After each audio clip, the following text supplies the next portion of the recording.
अस्सलाम वालेकुम दोस्तों, ड्रामा सीरियल दोलाब जे नई ईंदड़ एपिसोड में छा थींदो तव्हांखे सॼी कहाणी ऐं अपडेट इन नंढड़ी ऐं छोटड़ी वीडियो में ॾींदासीं। दोस्तों वीडियो खे आख़िर ताईं ॾिसंदा, मुंहिंजे यूट्यूब चैनल अमीर जमाली खे लाज़मी सब्सक्राइब कंदा ऐं बेल आइकन को ज़रूरु प्रेस कंदा, जीअं असांजो नओं हर ईंदड़ वीडियो आउं भेरनि ते सभ खां पहिरियां पहुची रहे। ऐं दोस्तों तव्हां बि नवां अपडेट ॾिसंदा रहो। दोस्तों तव्हांजो टाइम वेस्ट कोन पिया करायूं, हलूं था पंहिंजे कहाणी ऐं अपडेट जी तरफ़। दोस्तों हाणे तव्हां ॾिसंदो त रेत शाहनवाज़ मंठार खे सम्झाईंदो त तूं वञी आसिम खे सम्झा त 2 ॾींहंनि जे अंदरि इन मुराद खे मारे ॾेखारे। अगरि इन 2 ॾींहंनि में मुराद खे न मारियो त पोइ मां इन खां सभु पैसा पंहिंजा कढी वठंदुसि ऐं पोइ मां इनखे बि कबर जे भेड़ो कंदुसि, यानी इनखे मारे छॾींदुसि। उनजे करे पहिरियां तूं इनखे इहा ॻाल्हि सम्झाए छॾ दिमाग़ सां। अगरि हिन मुराद खे न मारियो त पोइ इनखे मां पूरो करे छॾींदुसि। जो तुंहिंजा अॻे माण्हू बि इहे कम न करे सघिया आहिनि ऐं इन्हनि जे मथां बि पक न आहे त हीअ मुराद खे मारे सघंदा, छो जो मुराद खे मारणु ॾुखियो आहे, यानी हिननि जे वस जी ॻाल्हि न आहे। मंठार चवंदो त हा बाबा साईं, मां इन्हनि खे हर ॻाल्हि सम्झाईंदुसि, हीअ तुंहिंजी ॻाल्हि मथां अमल कंदा। मां इन्हनि खे इहो बि चवंदुसि त 2 ॾींहंनि जे अंदरि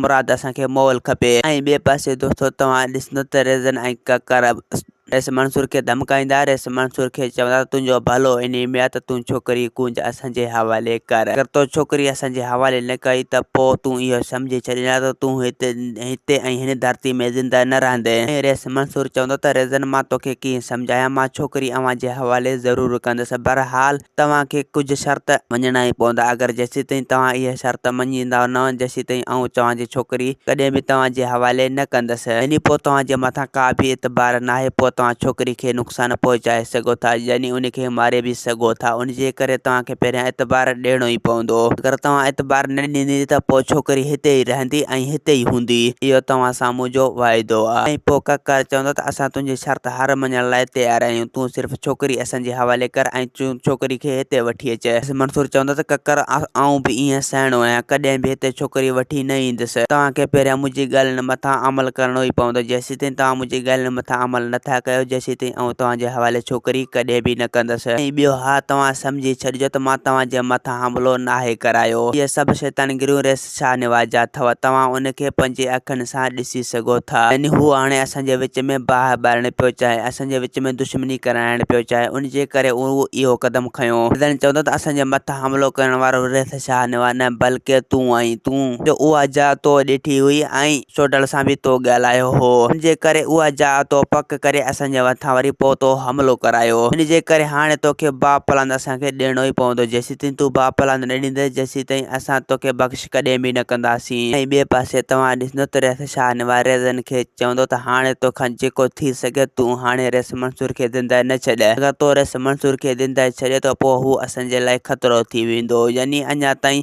असां हिनखे कुझु बि न आहियूं करे सघिया। इन करे हाणे तोखे इन जो बिलो करणो ई पवंदो। जेसीं ताईं तूं इन जो बिलो न कंदे, जेसीं ताईं हीअ वेंदो मथे ते चढ़ंदो। ऐं ॿिए पासे दोस्तों तव्हां ॾिसंदो त ककर पंहिंजी भेण खे घर वठी ईंदो त उनखे मारण जी कोशिश कंदो ऐं उनखे पोइ उनजी माउ रोके छॾींदी। अगरि तो कुंज खे मारियो त पोइ बि सॼी ज़िंदगी तोखे पिटींदी रहंदसि ऐं उनजे करे तूं पहिरियां मूंखे मार, पोइ तूं कुंज खे मार। अगरि तो कुंज खे मारियो त पोइ मां बि ज़हर जो वठो पी यानी पंहिंजो पाण खे मारे छॾींदुसि, इहो तोसां मुंहिंजो वाइदो आहे। ऐं ॿिए पासे मुराद सोडल खे सम्झाईंदो त तो अञा ताईं रेस मंसूर खे सुञातो न आहे। जॾहिं बि तुंहिंजो साथ जो कमु पवंदो त पोइ रेस मंसूर तुंहिंजो हर हाल में साथ ॾींदो, चाहे दुश्मन हुजे चाहे सॼण हुजे, पर हाल हू सभिनी जो साथ ॾींदो आहे। तूं रेस शाहनवाज़ वांगुरु न आहे। तुंहिंजी हाणे इहा जल्द खां जल्द ख़बर तोखे पइजी वेंदी त रेस मंसूर छा आहे ऐं हू कहिड़ो इंसान आहे ऐं उनजी नियत में छा आहे। या तोखे हाणे जल्द खां जल्द ख़बर पइजी वेंदी। हू अमन पसंद माण्हू आहे। अमन पसंद माण्हू जो तोखे इज़त करणु घुरिजे। दोस्तों असांखे ॾींदा हाणे इजाज़त, वरी तव्हां सां मिलंदासीं के नई ईंदड़ वीडियो में। जेसीं ताईं पंहिंजो ख्यालु रखंदा। ख़ुदा हाफ़िज़।